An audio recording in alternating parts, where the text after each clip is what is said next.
All right, everybody, welcome. We have another fantastic show lined up for you today. Welcome to Sharp Edge News TV. I appreciate you for being here today. Do us a favor, hit the like button, share, subscribe, turn up your notifications, follow, turn up your notifications so you're notified when we go live. We have a very good show lined up for you today. Today, we're going to be talking about the the shakeup in the cabinet of President Tinubu in Nigeria. We're going to talk about the Puerto Rico slanders by the Donald Trump. We're going to talk about a new story that actually broke out today with some Alex Ikwechegh. I'm not sure. Well, anyway, it's between Alex Ikwechegh and the very dark man. We're also going to talk about that today. And of course, as usual, we have a special report to you. And without any further ado, brace yourself because it's time to welcome the man who wears two very impressive hats. One as the publisher and editor-in-chief of SharpEdgeNews.com, and the other as the high chief. Yes, you heard that right. He's not just cutting through the news like a hot knife through butter. He's also holding it down as the High Chief or Dokwetu of Ayede Ogbese in Akure North Local Government, Ondo State. Corrected that, of course. So whether he's ruling the newsroom or the kingdom, this man is always a sharp edge ahead. Give it up for the man, the myth, the legend, High Chief Oladimeji Abitogun, the king of breaking news and traditional titles. Welcome to the show today, sir. How are you, sir? Oh my gosh. Thank you for bringing me back, Ola. But I'm always overwhelmed with this, what's it called? Public turbaning, not just within the traditional royalty of Africa, but also the media space. We just want to do this, serve the interest of our pro-democracy admirers all over the world, and also the African immigrant community in the United States, particularly Nigerians who constitute the biggest block of African immigrants in America here, and then the appeal is global. That's all we want to do. That said, I thank you for the introduction, and I also want to thank our audience worldwide for being part of what we do. Well, that's nice and cute, but you're doing a good job. So we must highlight that. So without any further ado, I think we should get right into I know you have a special report for us today from SharpEdgeNews.com. If you will, you can have the floor, please. Thank you very much. Yes, because people do, or let me say, the mainstream media, whether local or international, hardly spare any thought about happenings within the small communities all over the world, particularly for a place like Ondo State, where there will be an election this in say about a week's time. Virtually the same time, we will be voting in America for a new president. That's when Ondo State people will be picking a new governor. Could be a replacement for the incumbent, Mr. Lucky Orimiso Ayedatiwa. Yeah, it could be a replacement. It also could be a mandate for him to continue a firm vote of confidence. Wherever it tilts, the race would be determined in about a week's time in Ondo State. And the leading opposition candidate there is Mr. Alfred Agbola Ajayi, the former deputy governor of the state, who fought the political battle of his life to make sure that he was not impeached. And thank God for, and the people for a courageous and bold judiciary that saved the day for him. Otherwise, he was going to be sacrificed politically, but he was able to stay that off. And when he was, he was not returned on the ballot as a running mate to the then governor of the state, the late Arakuni Oluwarotimi Odunayo Akeredolu, senior advocate of Nigeria, as he then was. The story ultimately changed. He has changed political parties severally, from APC to PDP, PDP to Zenith Labour Party, and now he is back as a candidate of the leading opposition party in Ondo State, the People's PDP. Democratic Party. And then you have somebody I have known for a long time too. Two people that I really respect and that I know one-on-one. That is a barrister Shola Ebisheni. He was commissioner in several capacities in Ondo State, very brilliant lawyer as well. And he has as his running mate, Mr. Dayo Aude, who is from Akure North local government as the gubernatorial candidate of Labour Party in Ondo State, and so on and so forth. So they may be having a debate. We were thinking that would hold last Sunday, but we haven't seen anything like that yet. And it promises to be impressive, but the people express mixed feelings about how the elections, the election will pan out. Some think the state will be high. Some think, some people think, I beg your your pardon, please pardon me. There may have been a grammatical error somewhere there, but a lot of people think that there may be some rogue display concerning the election. There may be, people may be going to the what do you call it? The block for the highest bidder, putting it on the bidding block there. Maybe votes may be bought and votes may be sold, whichever way the world is watching. And if that plays out in the election, people in Nigeria should understand that that kind of practice, having to auction electoral mandate, has really destroyed and is diminishing the interest of the teeming voters all over the country. People do not want to really see their vote as anything that counts anymore. So people should do whatever they can to make sure that the process is free, fair, and credible. And less of all this what's it called, mandate trading, so that the results of the elections can actually reflect the wish and the will of the majority of the people. That is number one observation right there. And follow up to that, like I said, people do not pay attention to things that happen in small communities. We continue to lose people that are so dear to us, not just because of natural causes, but because of the economic hardship in the country, and then the worsening healthcare situation in Nigeria. This last week, exactly 7 days ago, I lost a cousin. A young, vibrant, well-educated, upcoming woman. I attended her wedding 3 years ago, and I was at the christening of the family's first baby. I'm talking of the late Mrs. Ebola Olawumi Akeredolu. The name of the husband is Mr. Agbotoba. Mr. Agbotoba.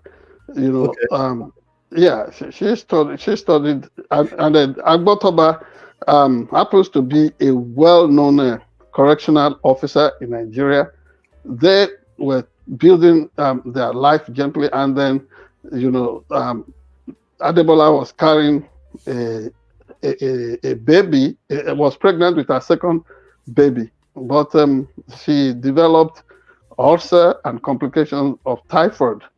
And the health center in Ayedo attended to her, initially stabilized her, but when she was moved to Federal Medical Center in Owo, the thing took a tragic, dramatic turn, and then we lost her. She was the daughter of my aunt, my mother's younger sister, Mrs. Florence Akeredolu, the Erelu chieftain's title holder in Ayedo Kingdom, and wife of the Chief Odo of the kingdom, Chief Olawumi Pali Akeredolu. And by the way, Chief Olawumi Pali Akeredolu was your dad's very close friend. They were the closest of, best of friends when they were growing up in Ayedo before your dad decided to come over to the United States here in 1975 for further university education. You know, so we lost Adebola, and he has since been buried. The death was avoidable if it's facility. Yes, people would say, "Oh, that is unavoidable." No, not all, not in all situations, and that is why the agitation for abortion rights, women reproductive rights, all those things are taking a center stage in this critical American cycle of a presidential election. And before that, we had also lost Pastor Mr. Emmanuel Boluwaji Oluwateru. He was the one who told me that forms were up for sales for higher school certificate program that was known as a sixth form or advanced level in those days at the American Grammar School. After I finished at 15 years of age plus in Ayedo, he felt, oh, you still need to have this pre-university requisite education. You can't just go to the university like that. Otherwise, as a youth, as a young boy, you are going to be distracted. And I thank God I listened. So he too, initially was diagnosed with some kind of ulcer, and later they said they find some tumor in his spine, and then all our friends, including the deputy medical director, chief medical director of Federal Medical Center, Dr. Oladisi Fashoranti, so many of our good friends with whom we grew up and some of whom we had education at the American and the university, they rallied support. We lost them to Boluwaji Emmanuel Oluwateru as well. So these things do not really call for excitement at this moment. Yes, all these things challenge our feelings and what have you, but we also know that if we stick at it, if we continue our advocacy and we continue to trust in providence and real science and medicine, things will be better at some point in Nigeria. Just that the culture of corruption and fraud in the leadership and governance must stop. It must stop. Otherwise, this is a pestilence that is going to consume everybody, including some of us that live overseas. We think this is not touching us, but you know how much you earn and how much you send back home because of the ill-fated and wrong economic policies and political decisions back there. And this is almost touching on everybody. There are more things to be said, including the attempt at attempt being made to gaslight a section of the media when the average journalist goes out. Thus is vox pop, sample opinions, and do analysis and draw maybe opinions and conclusions based on facts that, if Nigeria continues on a given trajectory, the end thereof may be delegitimization of the entire political system, the agenda on democracy. And then people come out to say that, oh, a newspaper is trying to stoke coup plot. This is where we stand with the with the position taken recently by the special advisor to the president of Nigeria on some issues of media and publicity, Mr. Bayo Nanuga, who was trying to gaslit the Guardian newspaper, the flagship of the media in Nigeria. Of course, you should understand the story of the Guardian. In the dark days of military domination, oppression all over the country, and dictatorship, brutal tyranny, we lived through all that. All of you were part of some of these things. And the Guardian stood firmly. Even when the then publisher of the Guardian, Mr. Alex Ibru, decided to serve as a Minister of Internal Affairs, he was not still spared the assassins' bullet.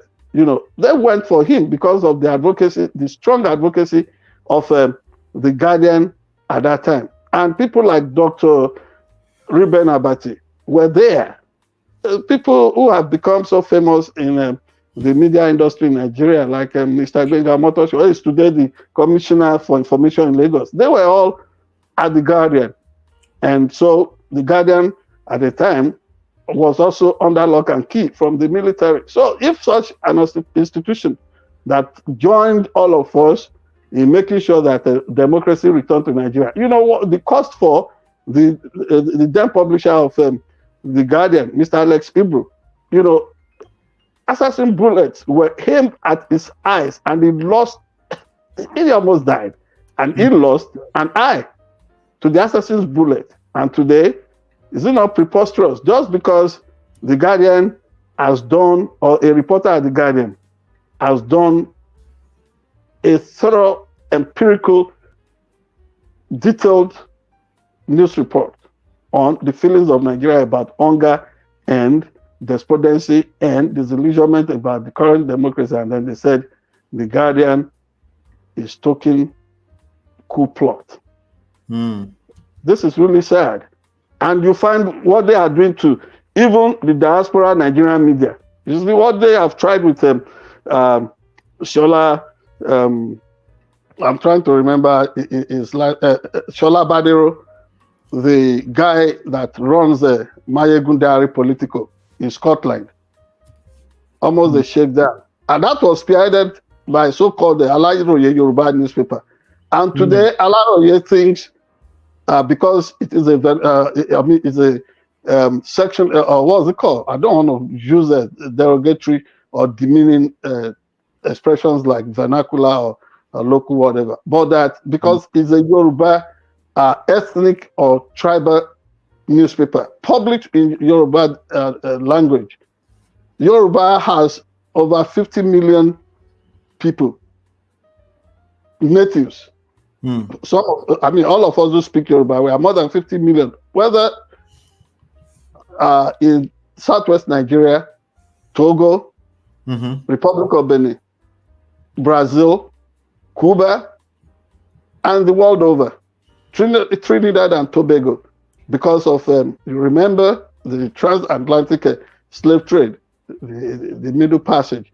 So, because of all this, Alaroye thinks, oh, it only caters for Yoruba interests. And it doesn't matter what Tinubu is doing wrongly. They think he must be declared a Yoruba hero. No, that is not the way it works. It's not Yoruba president. He is Nigeria's president.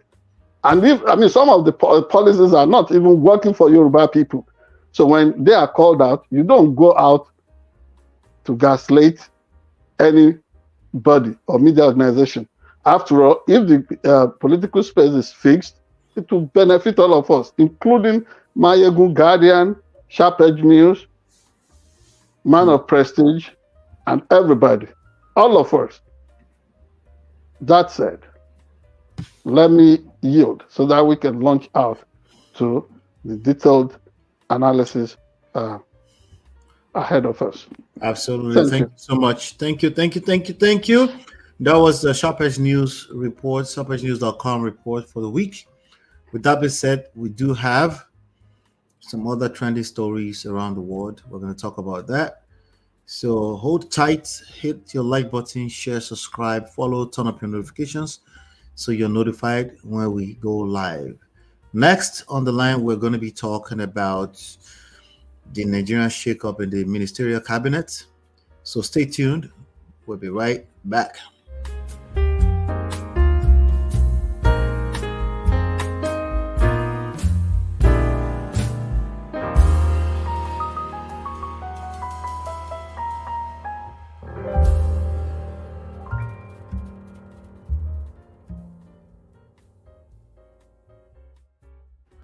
All right, so I lied. I'm going to play some illustrations and then we'll get going, okay? The lawmakers convene on the third day of plenary for the week. A letter from President Bola Tinubu is read on the floor of the upper chamber. Distinguished Senate President, request for confirmation of ministerial nominees.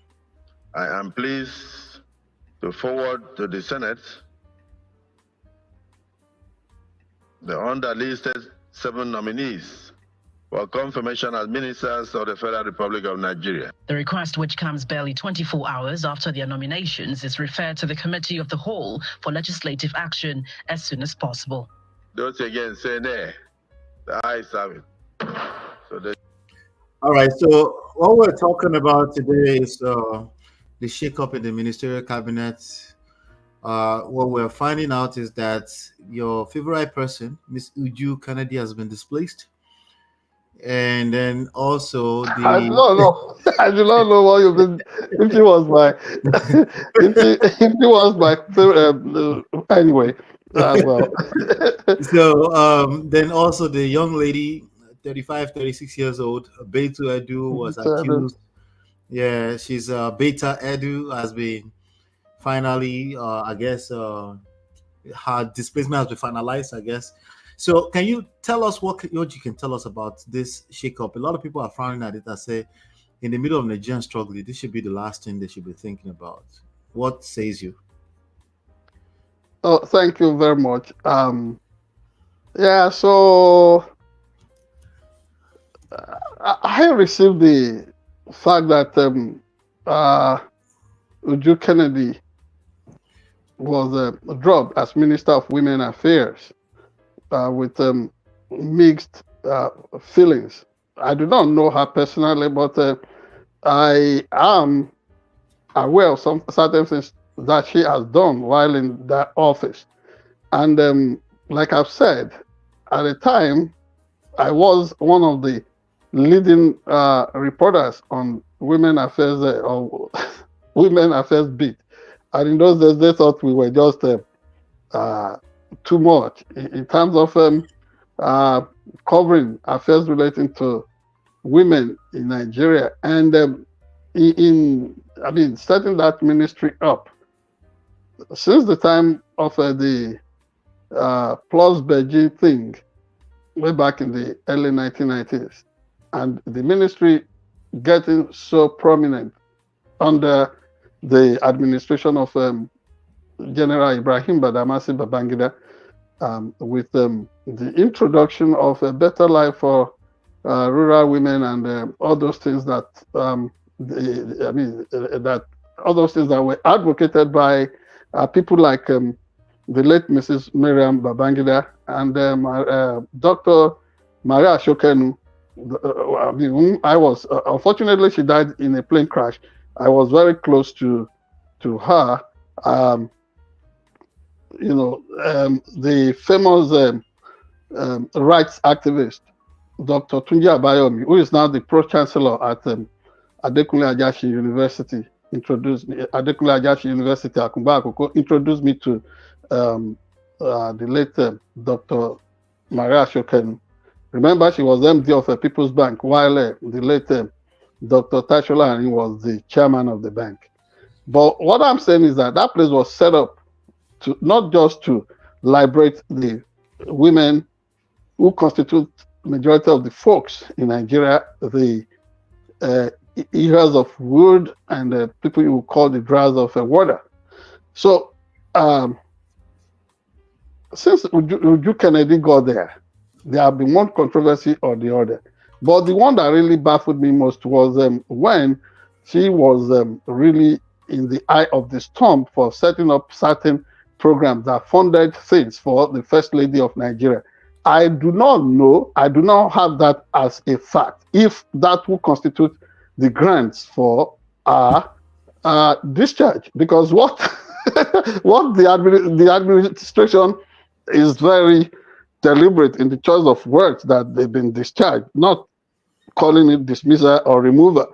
So I wouldn't know if that would be a basis that the president was really criticized for the things, I mean, the resources that will be taken from the Women Affairs Ministry, so things that should have been used to take care of the subaltern women and less privileged women in Nigeria to be dedicated to the use of the office of the First Lady. That could be an issue. But if Uju Kennedy could be removed because of issues like that, I do not know why the relevance of the First Lady's office is not also been, the prominence given to that office, why it's not been lessened at this moment. I think whatever applies to Uju Kennedy, if that is a major reason why she was dropped, but there have been other reasons. She has unconventional ways of going about, sometimes she would play the the accuser, then she becomes the judge and becomes the police, and then will be raking and ranting. So against some people, sometimes she embraces this eagerness to shame people instead of just allowing things to go through due process. She, and the yearly march at times, like our last appearance before the National Assembly, you saw this shouting. I think we featured that here. You saw. Everybody witnessed the shouting match between her and the House of Reps person there from Lagos. This is, what was her name? Honorable Obara. So they had this hot exchange, and like I told you, I know Obara, and she and I served on the board of a newspaper, an evening newspaper in Lagos before, so as directors, and so all these people, I would not know all the reasons for that, but concerning better Edu, the woman at the Humanitarian Affairs, whatever she did there, and that is one decision that was taken by the administration that I approve of completely. She had become an embarrassing baggage, and there was no excuse anybody could advance to bring her back, because you talk of humanitarian activities, and somebody who is physically challenged, myself, by way of being legally blind, I know that that ministry should be catering for the interests of vulnerable groups in Nigeria, apart from old women, men, widows, what have you, and people with a disability. There is also the need to take care of internally displaced persons because of banditry, terrorism, Fulani herdsmen attacks going on all over Nigeria. That said, the removal is not far-reaching enough. I don't know why Wike is still in the cabinet. I do not know why. Yes, I do not know why Yese Wike is still in the cabinet. So this is what this is why some of us suspect that it may not be for reasons of inadequacies, intransigencies, or not delivering on the vision, the general vision, the core vision of the administration. That may not be the only, because Wike, you look at him, he has become a political nuisance, so to say. Yeah. And yes, an excess baggage and an embarrassment, because it's so visible that everybody will link his arrogance, his brashness, and his irresponsible conduct and loose talks everybody would link that to Bola Tinubu. They would think Mr. President is the one that is using him to wreak all political instabilities all over the country. Wike is somebody that ought to have been removed and that is still there. I was thinking at some point too that this would have also touched on the insincerity being displayed by David Umahi. You know, I like the fact that a lawmaker from the House of Representatives was able to stand him up on the excuse that, there are no resources to fix broken road infrastructure all over Nigeria, while flagging off 1,000-kilometer road project that would run from Sokoto all the way down to Lagos. And then the other one that is called the East-West Coastal or Coastal Road that would move from Calabar to Lagos. These are, some of the things that give me concern about the sincerity, because like that House of Reps member rightly pointed out, it did not want to come down too hard on Dave Umahi. And they said, you don't have the money to fix Nigeria, all the broken roads in Nigeria, but having been given over 1 trillion to fix things up and down, and then the existing roads are not even being restored. And it's so easy now at this Utah period. You look at the sky-high cost of air transportation, going for as much as 400,000, 500,000 naira within Nigeria, domestic flight. That is not sustainable. And yet, you expect people to travel the roads that have become death traps. Roads where, because of the potholes and the bottomless pits that have become easy place for terrorists, armed robbers, bandits to ambush and hijack and take people hostage. So this is why I said it is not far-reaching enough. But to conclude my opinion on this, right, the cabinet simply is still too much, still too big. You remove 5. So let me ask you: did they mainly replace people, or did they even reduce it at all? Was the goal? They just replaced, right? They removed some, like you have mentioned Uju Kennedy, and you have mentioned that. So our office is not replaced. She wasn't replaced with somebody else. No, they have named someone else, but some people were also moved around. Okay, all right.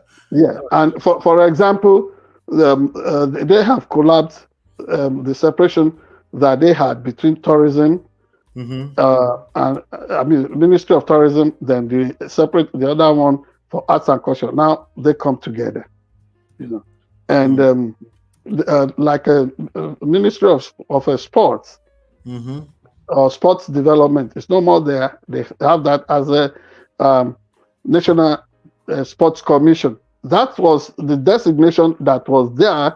Remember, in the days of Babangida, when Alex Akinyele was removed as Minister of Information and Culture and brought there as Chairman of National Sports Commission. Now we are having a repeat of history. And I do not know why journalists are not drawing these comparisons. That there is nothing that is so new about this. It's almost like turning the wheel concerning history, since we have witnessed before. But some aspects too are quite novel. But what we're saying is that altogether, would this lead to a new vista in the kind of developments we want? And then everybody understanding that Nigeria needs a honest rescue. And then we put our hands to the till. All right. Let us know what your thoughts are. Please hit the like button, share, subscribe, turn on your notification. Do you think this shakeup was needed? Is it necessary? Is it going to help? Let us know what your opinions are in the comment section. Hit the like button, share, subscribe, turn up your notifications. Up next, we're talking about Trump and Trump versus Puerto Rico. Let's talk about it. I'll be right back. We'll be right back.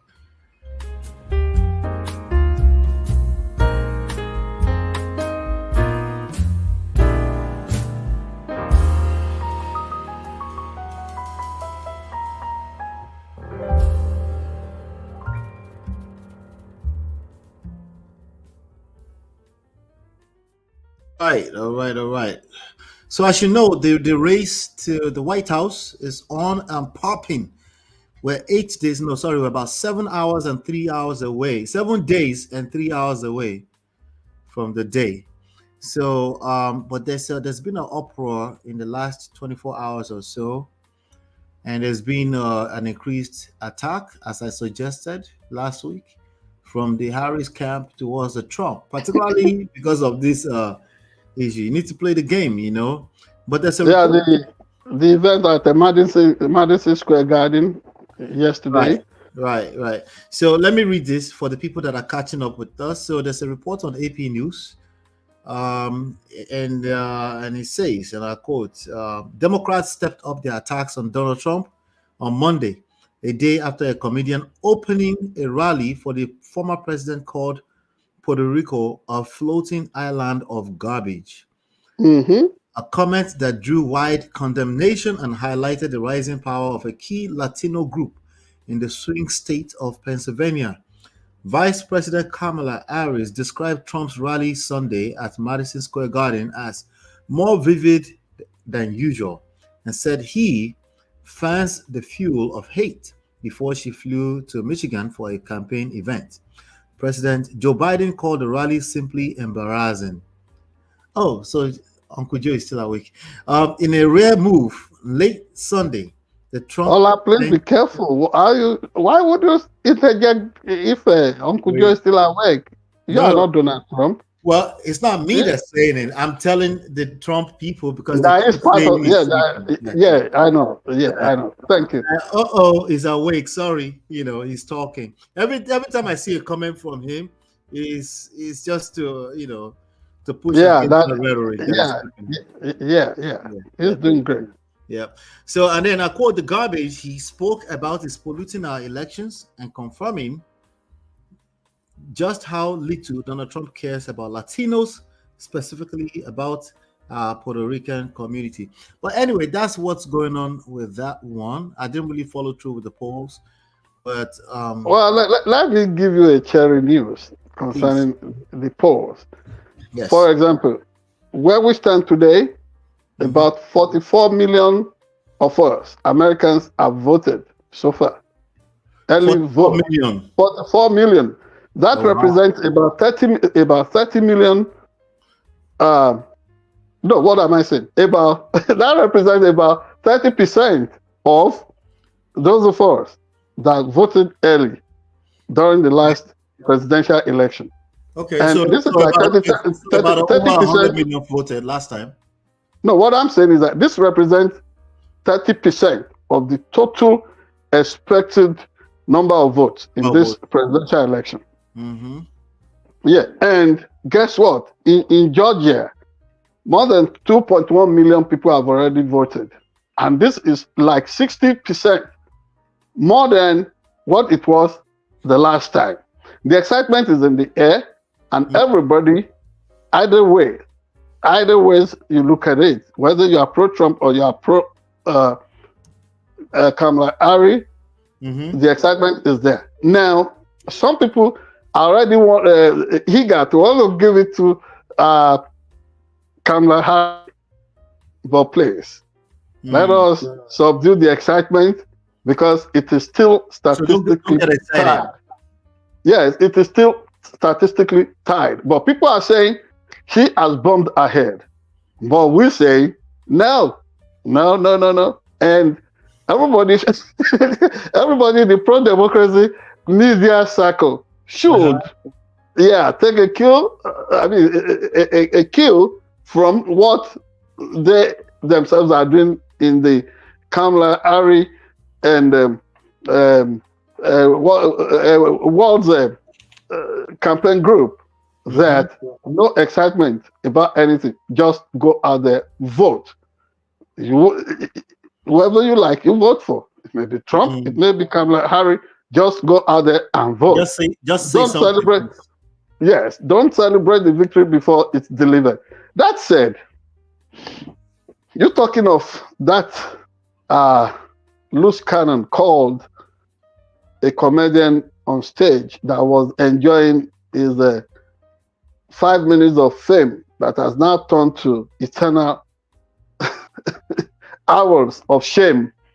You know, he was not just the only person, because I saw the excitement, and thank God for people like Dr. Ruben Abati and all the others that I saw on Arise TV in Nigeria this morning, because the lady that actually revealed the news, the news from the international angle, was almost going to parry it over and was talking about the excitement of Donald Trump coming to Madison Square Garden like an home boy. He meant it to be something that will crown it all for him, and that this is his homecoming as a New Yorker. But now it has turned round. Not just that, there was somebody that mounted the podium holding the cross or the crucifix. You know what that symbolizes in America is a consciousness.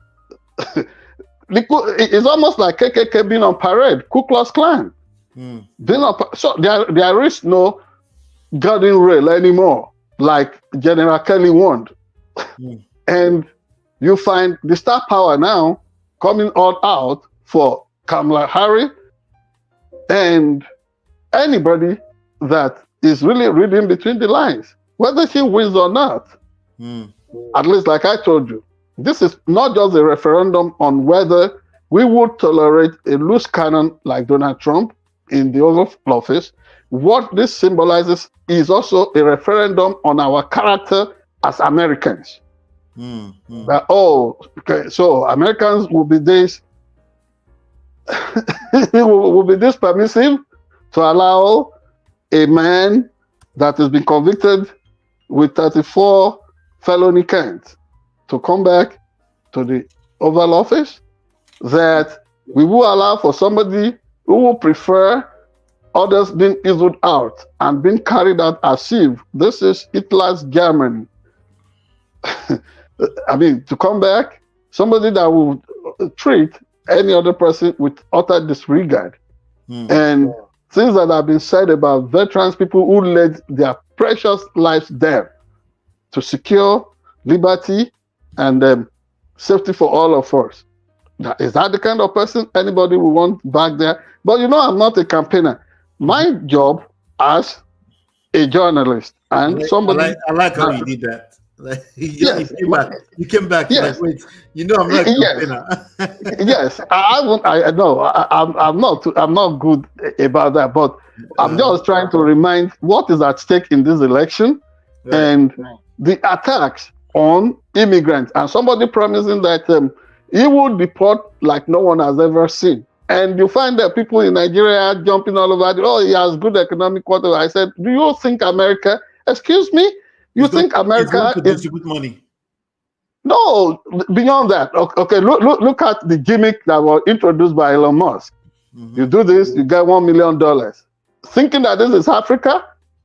No, the way these people want to contaminate every space, and they give people like Donald Trump all the excuse to want to look at this place as some place that is less than America. Yeah. But what we're saying here is that this is America, and you find them trying to minimize and shrink every interest group, so long it's not the one he subscribes. But really, other than him, he doesn't believe in anything. And somebody who cannot stand up for something would embrace just any nonsense. And that is why you find people talking in Nigeria about, his economic policy. And I'm like, which economic policy? The tariff, the notion about tariff, because it's always about concept of an idea. It's always the concept of a program, of a policy. It's not real concrete policy. But let us debate his policy. The tariff that he says is going to put on everything being imported to America, who pays the bill at the end of the day? Isn't that just sales tax? Of course, you are an expert in all these things that I have. You are a successful business person. You know what tariff is. I bring in something at the point of entry, custom is slamming stuff on it, and at the end of the day, that is passed on to the consumer. Yeah. Is that not a form of tax increase? That is different from what Kamala Harris is proposing. And when I saw people like you, like Dr. Ruben Abati in Nigeria, going for an honest analysis of the content of what was the real garbage, not Puerto Rico. Puerto Rico is not garbage. The real garbage that was dumped on America yesterday was that. You say? That Ulaba, the Bala Blue, that was dumped on that was dumped on Madison Square Garden. Yeah. And now Donald Trump has his ultimate defining moment. Honestly, I'm trusting the judgment of people of this country, and it almost looks like he can kiss that dream goodbye. So in the last 24 hours, I think I've seen a rumor that the likes of Jennifer Lopez and some Puerto Rican descendants are now boldly taking to the front forward, and they're saying, hey, they're supporting Kamala. One of them is being this guy. His name is, I'm saying it for the first time, believe it or not, but apparently it's a superstar out of Puerto Rico. His name is Bad Bunny. Now, I don't know why they will call a man Bad Bunny, but to each his own. According to this report on CNN, Puerto Rican superstar Bad Bunny signaled support for Vice President Kamala Harris on Sunday, sharing a clip on social media of the Vice President's plan. This is no longer a rumor then. You ascribe it. It's a credible news report. Yeah. I mean, of course, those of us in the Nigerian American immigrant community, we are not making it dog whistle anymore. I have seen people coming out to say that only somebody who is not a true son or daughter of Africa will want to endorse this craze that is on parade. Listen to this quote from the guy, right? Right. And I quote, "I will never forget what Donald Trump did and what he did not do when Puerto Rico needed a caring and a competent leader." Actually, I think Harris said that. This is Kamala Harris saying that in response to the hula baloo with the, from the stage of Donald Trump yesterday. Yes. So they're also talking about the thousands of people in Puerto Rico that died as a result of Hurricane Maria in 2017, shortly after Hurricane Irma caused mass power outages throughout the island. And this island is supposed to be under the custody of the United States during Donald Trump's time. So go figure. I'll let you have the last word, sir, so we can move on to the main story of the day. Oh, honestly, that is not just, the ineffectiveness of this guy. That, the passage of time can really do so much in terms of remembering. Reminding people, and it's something that can also create a situation of amnesia. People would easily forget stuff. And I thank God somebody is able to bring this back. But remember, each time Republicans are in power, when there are natural disasters in this country, they are always slipping on the wash. Whether you're talking of what happened in New Orleans at the time under President Bush II, or you're talking of this Puerto Rico, the Puerto Rico crisis that was triggered by the Hurricane Maria that was mentioned. But can we also easily forget the tons and tons and tons of bodies in the morgue, in the cold rooms, body bags, during COVID under Donald Trump's watch. And the solution to that was that people could drink bleach. They could embraced all kinds of unorthodox. I mean, he was selling people snake oil. It's almost like you patronizing the itinerant guy back in Africa that will move from village to village with, charming snakes, and then saying, you come and buy this. It's good as a elixir, as an aphrodisiac. Oh, and then you take it. All kinds of stuff begins to happen to your kidney and lungs.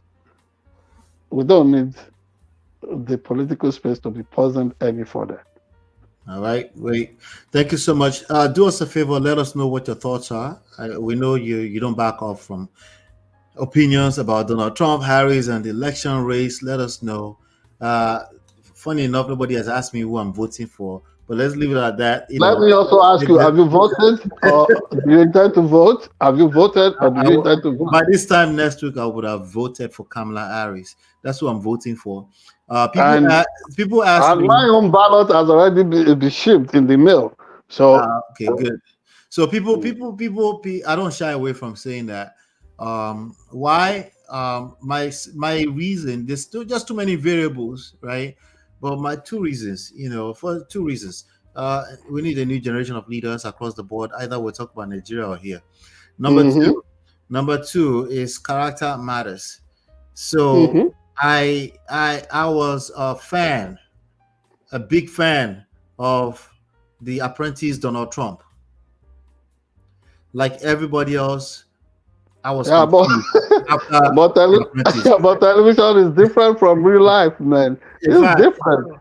In fact, there's a report that NBC detached. He kept claiming that they want him back or stuff, but actually NBC disconnected from him after the comments. Let me tell you, if NBC decides to hire him back for the apprentice today, right?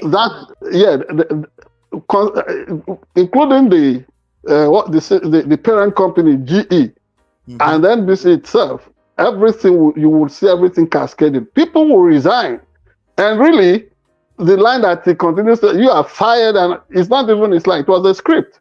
So this guy is an incurable. But it was a context to that, and it was a fantastic show. I still hold on to that. Agreed. But even on that show too, you could see his courage and his.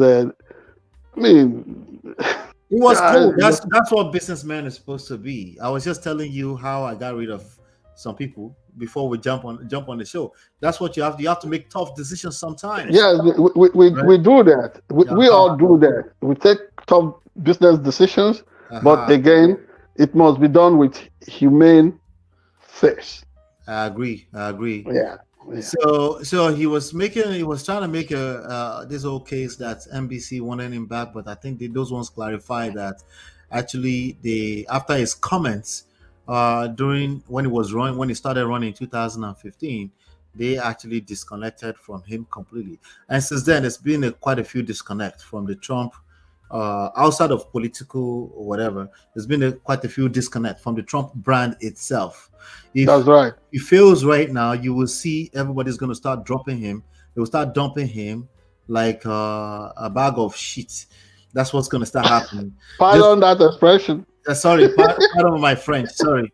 Okay, that's what's going to happen. So for me personally, I don't have to wait until that. We'll see where it may fall. In terms of the policies, particularly the economy part of it that most people try to pay attention to, there's none of them that's going to send you checks that you don't have to pay for. That's right. After they enter office. So you can cancel that, especially for Nigerian. You can cancel that out. And they can ask Nigerians because they love to be served their breakfast and lunch and what's it called? And the dinner before any election, and then they paid so dearly after. Yeah. And we've paid at the personal level for Trump even having access to that office at all. Oh yes, we've all had to sacrifice something. It's cost us so much. There is a price for it. Yeah. All right. So now we're going to be talking about Very Dark Man. We're going to talk about Very Dark Man. We're going to talk about Alex, whatchamacallit, EK, some. We're going to talk about this young man, driver, who was completely harassed, assaulted. We're going to talk about that right now. So hit the like button, share, subscribe, and follow, and we will be right back.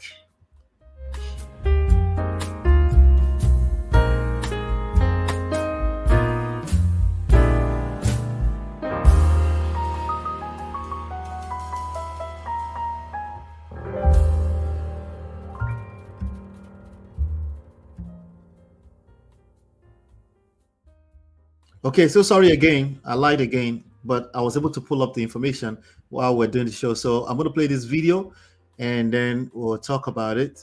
This part's Alex Ikwechegh and a young man who was a boat driver, delivery guy in Nigeria. I'm going to play it.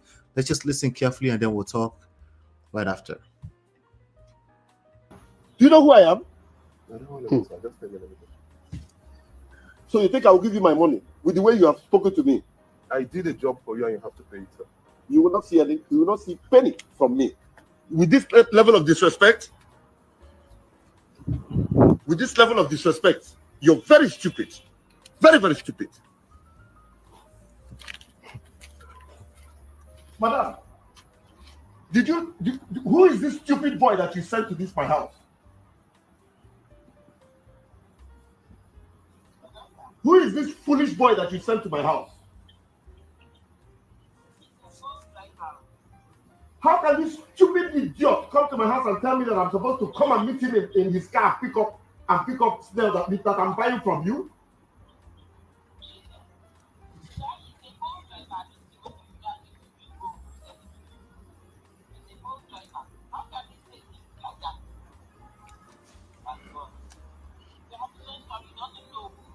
You can hear a lady saying it was a boat driver in the background. In the whole Nigeria, nothing will happen. Can you imagine this rat? I will make you disappear in Nigeria. Nothing will happen. I'm not going to give this boy 1 naira of my money. No. I'm not going to give this silly boy 1 naira of my money. You've been insulting me, and I'm being quiet. I pray that you do. I pray that you insult me. Can you please insult me? I'm not going to call my policemen to beat you up. I will beat you up. I will show you that I'm a big brother to you. I will slap the hell out of you and I will lie you down, lock you in my generator house. How dare you? Why should you do that? Who the hell do you know who you're talking to? Do you know where you are? Because you saw me sitting outside here? It doesn't matter, sir. Pay me, let me go. Look at this monkey. I don't care what I am. Are you even looking at me that you can beat me? Or are you looking at me? What? Who the hell do you think you're talking to? Do you know who I am? I'm a senator of this republic. Do you know who the fuck I am? How dare you? Are you slapping me, sir? You see this place? You suffer. I'll deal with you. Are you slapping me, sir? I just did. Slap me back. Okay. How dare you? How dare you? How dare you? That's fine. Do you know who I am? That's fine. How dare you? Did you just slap me 3 times, sir? Twice. The third one, you soon receive it. How dare you? Come on, get out of this place. I need my payment, sir. Come on, all right, so this is where I am. I just got 3 slaps from this man here, just because I told him to come and get his stuff and pay me my money. So he's claiming that Tell them, my name is Honorable Alex Ikwechegh. I'm a member of the House of Reps. Tell them I slapped you. Okay. Call the Inspector General of Police. Call him. Let him come. Okay.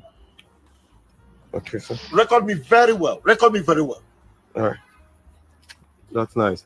You came to my house to disrespect me. I didn't disrespect you. I said pay me my money and let me leave. Come on, give me that phone. This is where I am.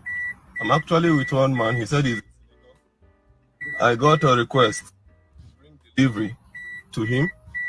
As you can see, I don't have a shirt. He shredded my clothes and he slapped me 3 times. And this is the man seated outside there. He says the senator and that there's nothing I can do about it. My phone is broken because I was videoing what he was saying and recording what he was saying. He was trying to drag the phone with me and he broke the phone. Please, all Out1 members should please come to Maitama. All Out1 members, please come to Maitama, back of Farmers Market. I've not even ended the ride. Look at me. This is me here, and this is the man seated. This is my shirt. He just shredded it. And I've collected 3 slaps from this man. 3 good slaps from this man without saying a word. And he has insulted me. If you play the first video, you hear all the insults he gave me. Please, everybody that is an Out1 member should please come to Maitama La Vida Court, beside, I think behind Farmers Market. Thank you very much. Know where you are? All right, so I'm gonna play one more video. I know it's long, but I'm gonna play one more video. Yeah, we did it. Okay. So Now, what is the source of the assaulted? Okay. So okay. I'm gonna play the video of Very Dark Man having the guy explain. So Very Dark Man is now involved, and I'm gonna play that, and then we'll talk. By that honorable member that claimed that he's a senator. The reason why I say that claimed that he's a senator, because I discovered this morning that that man is not a senator. So this is the guy that I assaulted. Now, we have seen the video. We saw all what transpired. We saw the horrible things he said to you. We heard him call you monkey, rats, all the derogatory things he said to you. Now, the question is, what happened after that video? Please. Okay, so after the video, he called some police officers. I don't know the division they were assigned to. Okay. And then they bundled me to the station. I wanted to drive the car. They said, no, I should not drive. Okay. So two sat beside me, and I was in their middle. And then they drove me down to the station. Okay. When they drove me down to the station, they said I should go inside. As I had calls, they didn't allow me to take my calls. Okay. So they were not asking what happened. They didn't ask me. They were asking people that were not there, the police officers. And then the police officer quickly said, I went to Honorable's house and I was fighting the Honorable. I kept mute. Did you show them the video? I have not shown anybody the video as at that time. Okay. They've not even the security person that came to bear witness as at that time have not seen the video. Okay. All right. So do you think we have enough to talk?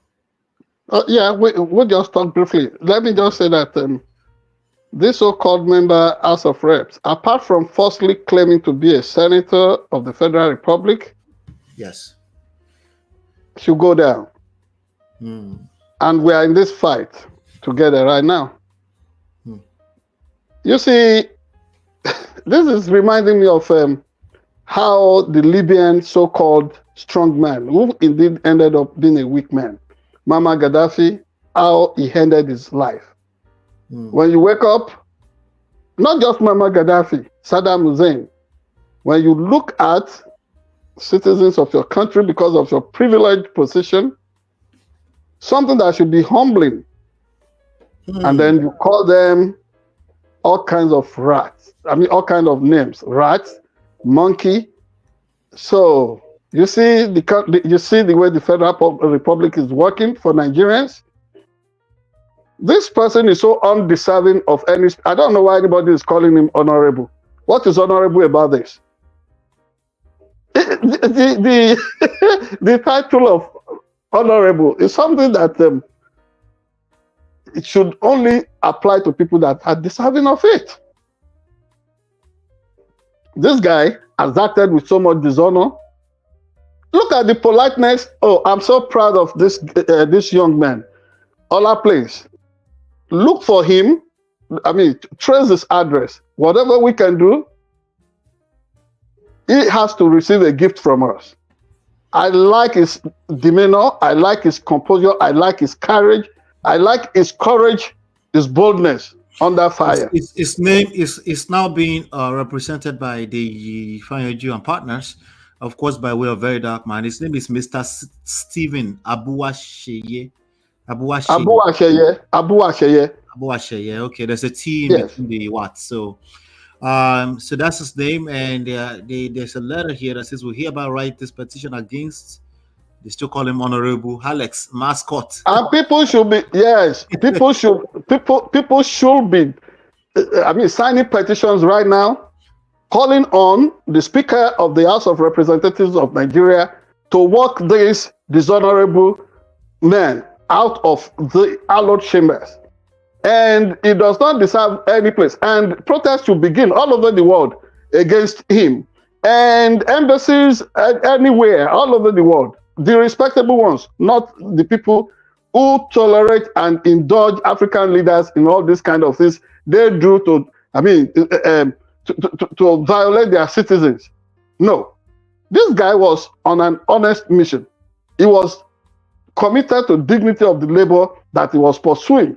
And then look at the way he's been treated. No. Something within me says,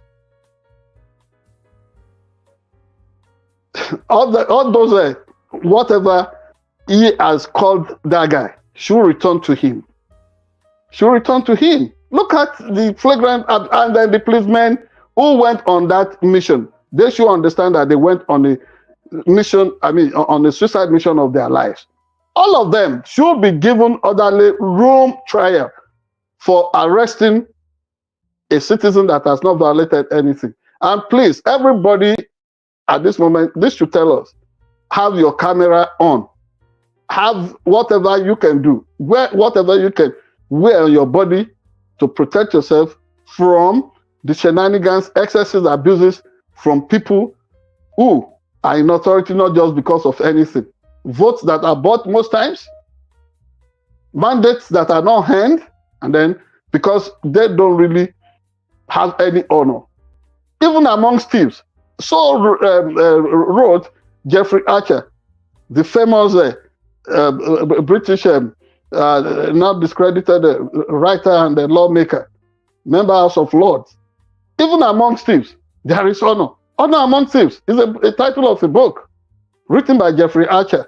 But look at these people who call themselves honorables, acting so dishonorably. All our place. No, this breaks my heart. This is what Nigeria has become. Culture of impunity. People said, oh, they're coming to address issues of impunity. There will be rule of law and all that. Look at the abuses. Said that it can make him disappear. So it must not be investigated for how many people he has made to disappear in Nigeria. We need to interrogate that. Mm-hmm. He said it. You know, he was boasting. He said he can make him disappear. That must be in his past. Mm-hmm. We need to interrogate that. If he had made people, to disappear in Nigeria before. Yeah. Yep. This is. I think we've seen a few of those. These are some of the things. These are some of the insults many of us who practice as journalists in Nigeria are to put up with. You remember the Femi Fani-Kayode drama? It is the same mentality. Look at Femi Fani-Kayode. Mm-hmm. You don't blame Femi Fani-Kayode. Yes, you don't blame people like that. You know, and then there was the one in the sex toy shop that I think he slapped the guy. It is a common thing. It's a common thing. They have not come after this guy's very life like they did for like they did to people who is the mere mortal like you and I. The people who I thought maybe he doesn't know the story of his being. As they start at any time with scientists, let them put together the worth of his being, his entire stuff.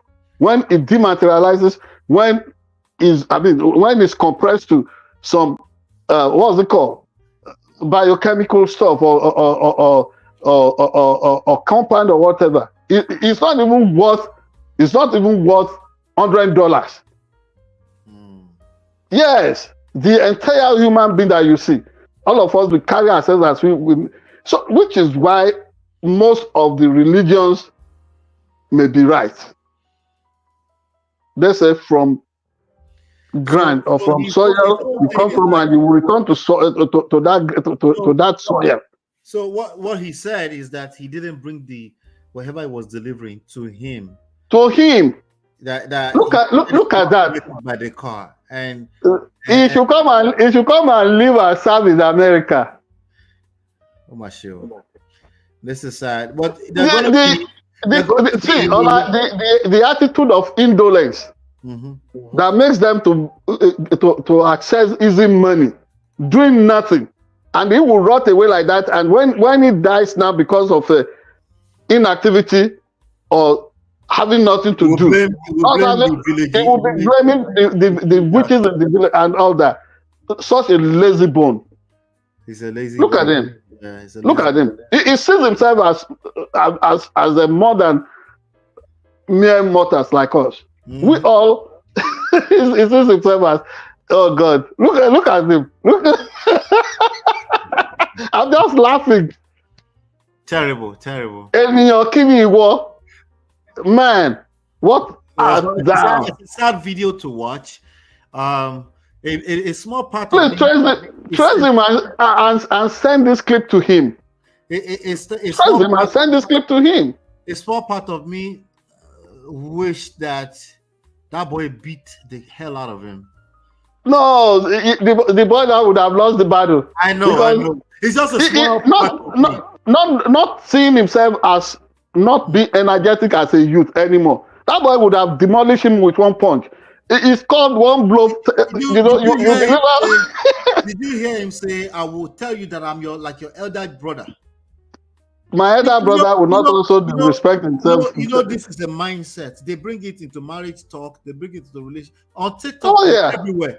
They bring it into any form. Even if you were his father, this is how you know people that are not properly oriented the African way. The Yoruba person says that yeah, you lift your hand at times. I don't encourage this, but then you want to beat your son that has outgrown being beaten. Then whatever crisis comes from that. Yeah, I know. What does the Bible teach? Parents should not even anger their children. Parents should not anger their children. Even as we are also advised not to dishonor our parents.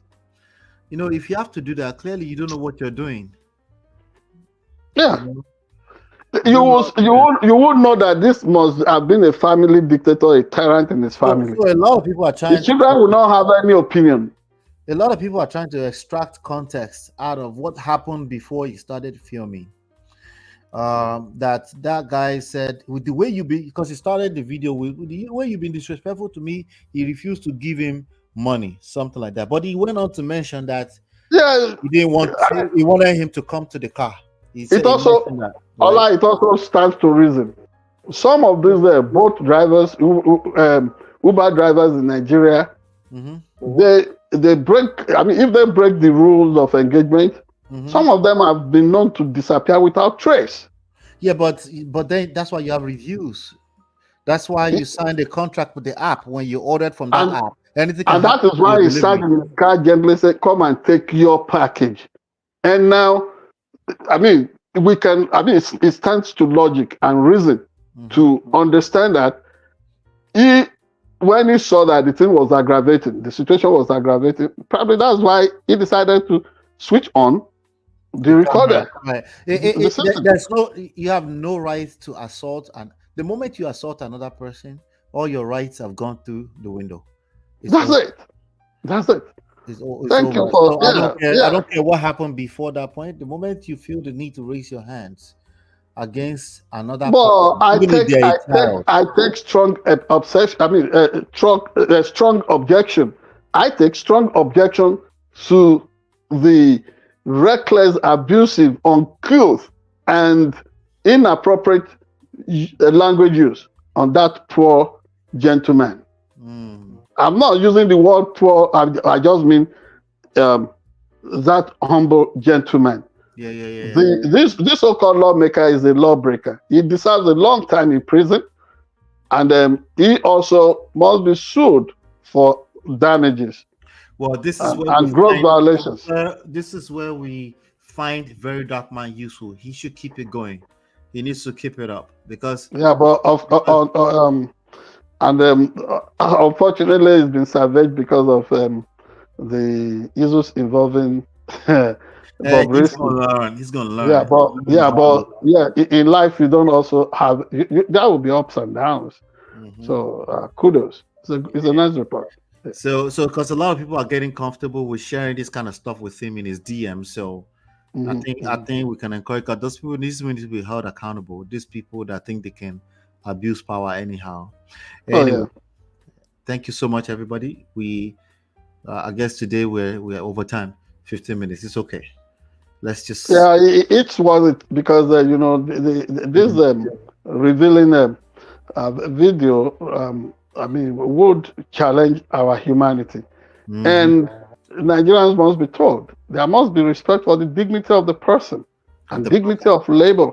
Just because somebody wakes up and finds something doing, whatever your hand can do, you can find to do. That is what you must do. You have no rights. That is what you must do. And then because of that, you call people all kinds of demeaning names. Have rights to do what they can do. No. Too you bad. Have no right to disrespect. Yes, and that regular idiocy. Do you know who I am? Of course, I know who you are. So Just like I really, the way I will put it, Ola, is this. Nigerians are clowns. Of course, I know who you are. Like me, you're a piece of dirt. And then you see yourself. Gosh, we never have overbloated view of who we are. That is called megalomania, illusion of grandeur. Yeah. Too bad. All right, everybody. Thank you so much for being here today. We appreciate you. Hopefully, you've been enlightened, educated. Hit the like button, share, subscribe, turn up your notifications so you're enlightened. Again, next week, we'll be right here. Of course, the election will be going mad. So we're going to be there. We're going to be voting. I already reviewed mine today. Hopefully, I influenced you somehow. I'll see you on the next one. Take care. Bye now.